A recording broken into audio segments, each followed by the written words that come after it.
अब old pension scheme के advantage क्या है और डिसएडवांटेज क्या है, ये भी आपको समझने की जरूरत है इस विषय को और ज्यादा समझने के लिए। तो पुरानी पेंशन स्कीम का फायदा ये होता था कि एक तो रिटायरमेंट के बाद जब तक आप जिंदा रहते थे आपको ये पेंशन मिला करती थी। दूसरी बात ये थी कि इस पेंशन को एक तयशुदा फॉर्मूला के तहत मिलता था, यानी आपको पता होता था कितनी पेंशन मिलेगी। इसके अलावा जब जब महंगाई भत्ता बढ़ता तो आपकी पेंशन भी उसी अनुपात से बढ़ती जाती। इसके लिए आपकी सैलरी में से कोई पैसा कटता नहीं था।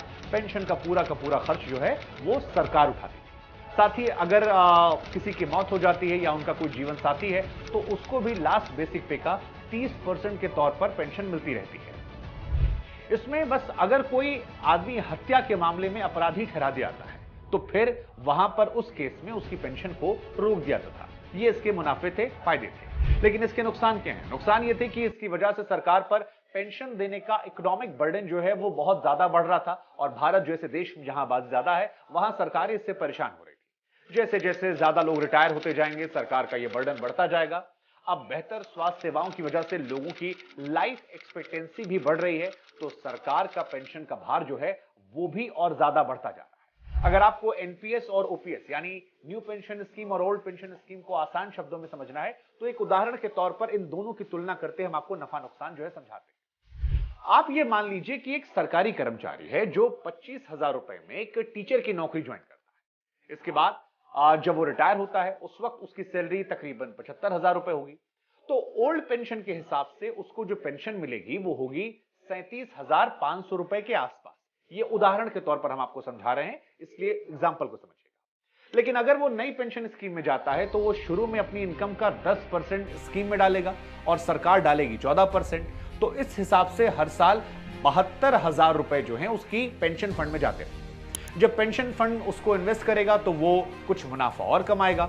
उदाहरण के तौर पर लेते हैं, मान लीजिए 7% मिल जाता है तो 33 साल की सर्विस के बाद जब उसका पेंशन फंड आएगा तो वो लगभग 90 लाख रुपया हो जाएगा। लेकिन अगर हम ये मान लेते हैं कि वो 7% की जगह 5% का मुनाफा हुआ तो फिर उसके पेंशन फंड में केवल 60 लाख रुपए बचेंगे। अब जब हमने इस आंकड़े को डाला तो इसकी कितनी पेंशन मिलेगी, तो 7% के हिसाब से जो आदमी पेंशन पा रहा है वो 40 से 50,000 रुपए पाएगा। अब पहली नजर में अगर आप देखेंगे तो आपको लगेगा यार ओल्ड पेंशन वाले से ज्यादा पैसा यहां मिल रहा था। पहली नजर में मुनाफे का सौदा लग रहा है कि न्यू पेंशन स्कीम ज्यादा पैसा देती है।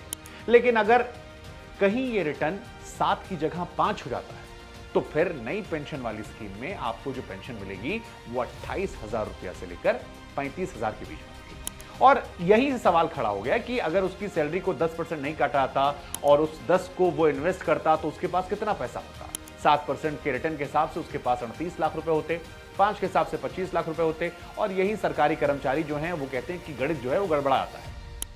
यानी कि जो पेंशन फंड के 7% के रिटर्न में 90 लाख इकट्ठा हुए थे उसमें से 38 लाख रुपया तो उस खुद के व्यक्ति का है जो उसने जमा किया था। सरकार के इसमें 52 लाख रुपए हैं।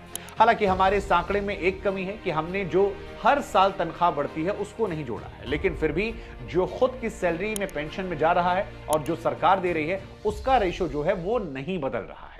अब अगर आप इसी सरकार के 52 लाख रुपए पर पेंशन कैलकुलेट करें तो फिर वो पेंशन 25,000 से 28,000 रुपए के बीच में आती है। लेकिन अगर सही तरीके से जो हर साल बढ़ोतरी होती है उसको भी जोड़ दें तो भी ये पेंशन पुरानी पेंशन स्कीम के आसपास जाकर ठहरेगी। इसी तरह अगर आप 5% के रिटर्न वाली पेंशन निकालें तो ये सिर्फ हर महीने 17,000 से 20,000 रुपए के बीच में आएगी। लेकिन इसमें दांव यह है कि एक तो इस बुनियाद पर यह आधारित है कि मार्केट हमेशा आपको प्रॉफिट देगा। मान लीजिए कि कोई सरकारी कर्मचारी ऐसा है जो रिटायर होने वाला है और उसके रिटायरमेंट के सालों में ही देश में आर्थिक मंदी आती है तो फिर उसका जो पेंशन फंड है वो बहुत ज्यादा कम हो जाएगा। या अगर उसने कोई खराब फंड चुन लिया तो भी हो सकता है कि उसका मुनाफा जो है वो इतना ज्यादा ना हो। इसके साथ ही ये सब इस बात पर निर्भर करेगा कि आपकी कितने साल की सर्विस है। जो कैलकुलेशन है उसमें जैसे जैसे साल गुजरते हैं वैसे वैसे आपका पेंशन फंड जो है वो काफी तेजी से बढ़ जाता है, जिसको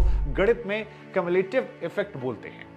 यानी कि अगर आपकी सर्विस 30 साल की है या 33 साल की है तो इससे काफी ज्यादा फर्क पड़ जाएगा। जैसे ये 25,000 सैलरी वाला उदाहरण में 30 साल के आखिर में उसकी पेंशन फंड में 72 लाख रुपए होते, जबकि 33 साल के बाद वो 90 लाख रुपए हो जाएंगे। अब यहीं पर सारा खेल हो गया और इसी वजह से कर्मचारियों की जो यूनियन है उसका यह कहना है कि ओल्ड पेंशन स्कीम में उनको इस बात की जानकारी थी कि जब वो बुढ़ापे में जाएंगे, रिटायर होंगे तो उनके पास कितना पेंशन आने वाला है। लेकिन जो नई पेंशन स्कीम है ये उनके हाथ में नहीं है और ये पूरी तरह मार्केट पर डिपेंड करती है। ऐसे में बुढ़ापे में उनके भविष्य को लेकर एक संदेह के बादल जो हैं वो छाए रहते हैं और इस डर के साथ उन्हें जीना पड़ता है।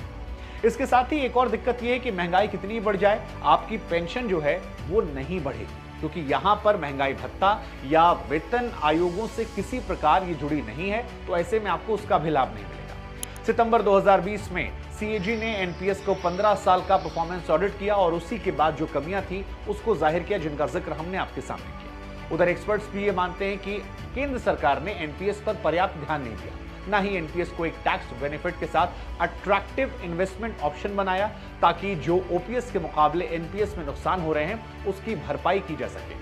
हालांकि कर्मचारी यूनियन जो है उनका यह कहना है कि यह स्कीम हमसे ज्यादा शेयर बाजार की मदद करने के लिए बनाई गई है, जिससे बाजार में निवेश होता रहे और इससे प्रत्यक्ष तौर पर उनका भला होता नहीं दिख रहा है। अब सवाल यह होता है कि ओपीएस की तरफ जाने की बात कहां से है। तो जब केंद्र सरकार ने नई पेंशन स्कीम पर शिफ्ट होने का फैसला किया था, उस वक्त की जितनी भी राज्य सरकारें थी उनको यह बहुत लॉजिकल लगा और अपनी मर्जी से उस नई पेंशन स्कीम की तरफ चले गए। उस समय पश्चिम बंगाल और त्रिपुरा दो राज्य ऐसे थे जो पुरानी पेंशन स्कीम पर रहे।